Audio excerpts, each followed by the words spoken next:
This is where it is supposed to start. A sheet of paper about 2 feet across. Blue washes, a red smear, black lines that curl and stop. No sky, no ground, no object you can name. It hangs in Paris with a label calling it the first abstract watercolour. It has been reproduced in more books than almost any other sheet of paper of its century. Every survey of modern art opens near it. Every lecture on abstraction starts by putting it on the screen. If you studied any of this at any level, you have seen it, and you were told the same thing about it. There is a date written on it in the artist's own hand, 1910. Hold on to that number.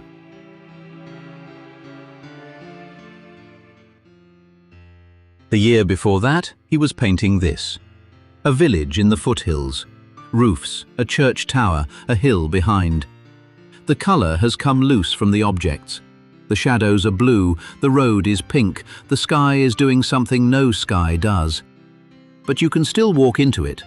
You know where the ground is. You know which way the houses face. He was in his 40s when he painted it. He had been a lawyer, then a law lecturer, then a student in an art school sitting alongside men 15 years younger. He had come to painting late, and he was still learning. That is the man who is supposed to have jumped, in 12 months, from a village you can walk into to a sheet of paper with nothing in it at all. It would be the fastest change of mind in the history of painting.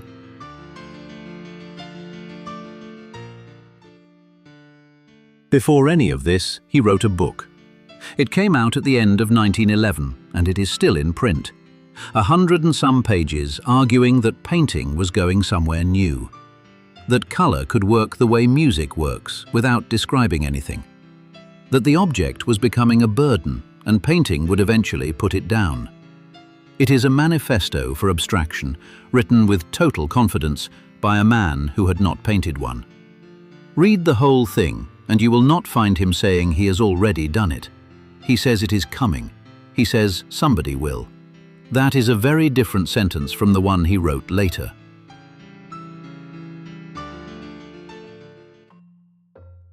Ask what a sheet like this was actually for. He made hundreds of them. Color trials, movement trials, drafts where a shape gets tried in one corner and then again in another. They were tools. Nobody framed them, nobody sold them, nobody wrote a label for them. A study is a thing you throw away or keep in a folder, or turn over and use the back of. The ones that survived did so by accident mostly, and one of them became the most important sheet of paper of the 20th century, which is a strange fate for a piece of working equipment.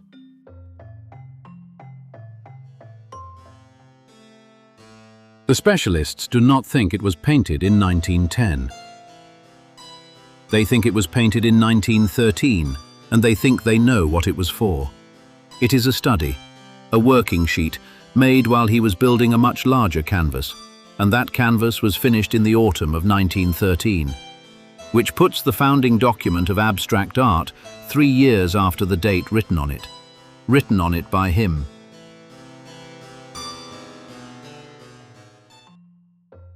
This is the canvas, 10 feet across, painted in 4 days after months of studies, and it is the most complicated thing he ever made. Now go back to the watercolor and look at it again. The same curling black lines. The same blue mass on the left, the same red. It is not the ancestor of this painting, it is a rehearsal for it. A rehearsal cannot come 3 years before the thing it is rehearsing.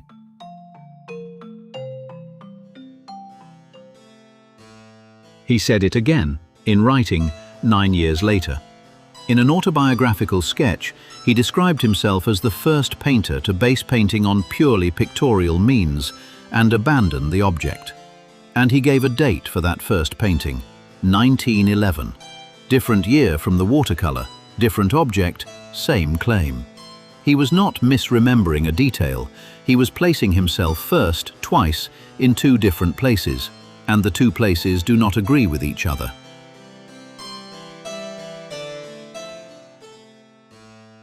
There is a third claim, and it is the plainest of the 3. In 1935, he wrote to his dealer in New York about one of his own paintings, a canvas from 1911. He described it as the first abstract picture in the world, and he used a phrase that tells you exactly what he thought he was doing. He called it a historic painting. Not a good one, not a favorite. Historic. By then he was 69, teaching had ended, Germany had become impossible, and a painting that was first was worth considerably more than a painting that was fourth. There is another painting, and you are not going to see it in this video. It hangs in a museum in Georgia, and no museum has put a decent photograph of it online. What matters is not the front of it, it is the back. On the reverse, in his handwriting, are the words "First Non-Objective Painting" and a date, 1911. And once you know to turn things over, go back to the sheet in Paris. It has writing on the back as well. Watercolour, 1910, Abstract. He did not only sign and date the front, he turned it over and told you what it was. So, a sheet signed and dated on the front, the same sheet dated again on the back, a printed claim in an autobiography, a letter to a dealer, a painting labelled on the reverse. 5 inscriptions, 4 objects, 3 different years between them. A man who is simply remembering wrong does not write it down 5 times.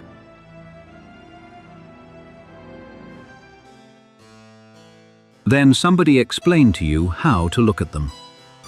In 1924, a book came out about his paintings from those years, and it told the reader something remarkable. You will think you can see things in these pictures: vegetables, weather, bits of tree, water, fog. Concentrate carefully, said the book, and you can make those things disappear.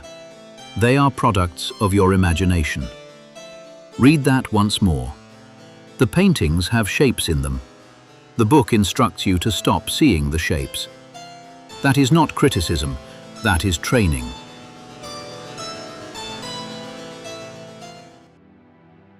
So look for yourself. A rider on a blue horse, a mast with a white sail, people standing on the ridge, a figure lying down in the middle of it, handwriting running downhill, blue water falling down the side. None of this is hidden. It is not a code, and you do not need training to find it. The shapes sit on the surface where anyone can see them, and they are the same shapes he had been painting for 20 years. The villages, the riders, the onion domes, the horses he drew as a student and never stopped drawing. He did not invent a new vocabulary. He took the one he already had and pushed it until the words came apart. He was not abandoning the object, he was burying it badly and telling you it was gone.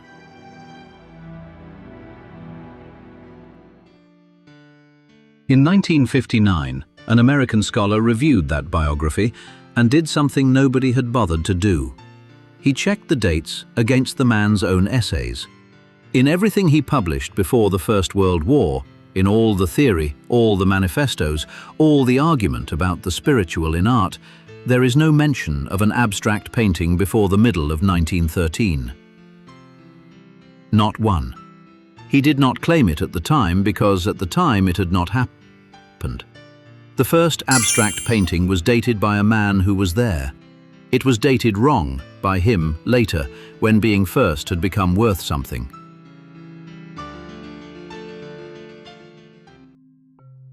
And he was not alone out there.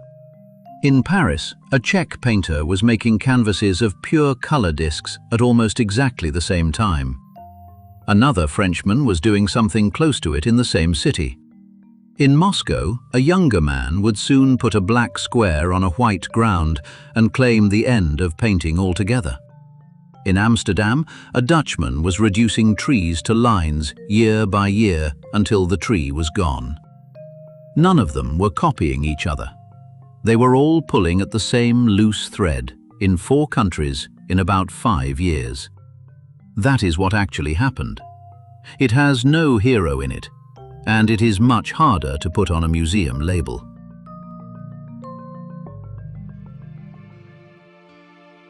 You might reasonably ask why any of this matters.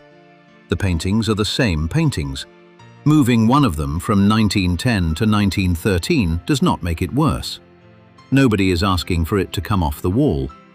But the date is doing work that the painting is not. It turns a slow argument between a dozen people in 4 countries into a single moment with a single author. It makes the history tidy. It gives you a first, and firsts are what get taught, and what gets taught is what you remember. 3 years is nothing. 3 years is the whole story. There is a footnote to all of this. In 1906, in Stockholm, a woman was painting canvases with no object in them at all. Spirals, coils, a yellow whirlpool at the center, colors with a private meaning she never fully explained. She showed them to almost nobody. She left instructions that they should stay unseen for 20 years after her death, and they stayed unseen for closer to 40. She was not competing. She never wrote a manifesto claiming a first, which is probably why you did not know her name until recently, and why you knew his all along.